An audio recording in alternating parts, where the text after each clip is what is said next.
So hello guys, sa for today's video, ayan nga pumunta ako ng Manila at alam nyo bang ginawa ko? Magkape. At ayan nga at nakikita nyo sa likuran ko ay yung bus ng Florida. Nagngina mo iti kape da, kita nyo matitsurain ko kinabambanong ka, kit malpasak nagkapikit na gawid ak mga dagosin. Makabandog magayam teg biyahe, naglalo na pang kalagkape. Mana oras na ka nakatugaw, ingga na makadanong ka di papanam. Kasi talaga tibiyag, anos lang George. At pagagising ko nga inatupag ko na kagad tong manok ko. Sa leg ko nga dapat gigilitan at babalahibuan, kaso naisip ko, nag-iisang inahin na ito. Nga pala, pasintabi po, nakalimutan ko kasi magbra. Huwag nyo na lang pansinin yung aking, alam mo na, Pagkatapos ay pinansin ko nga din itong mga kalapati ko at baka sila ay magtampo. Nga pala, kung nais nyo bumili, PM is the key. Pagkatapos ay napan ako sa taltalon ng uncle ko at kinita ko tong padanom niya. Medyo malinaw tsaka malamig kasi to tsaka masarap inumin.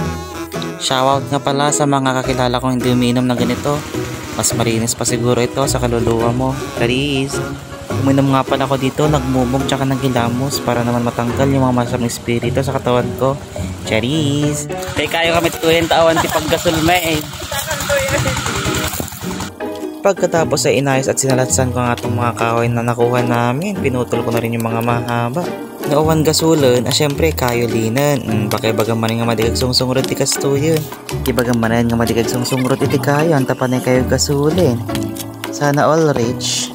Tagbalik to kita ulom George. Ilaban mo George.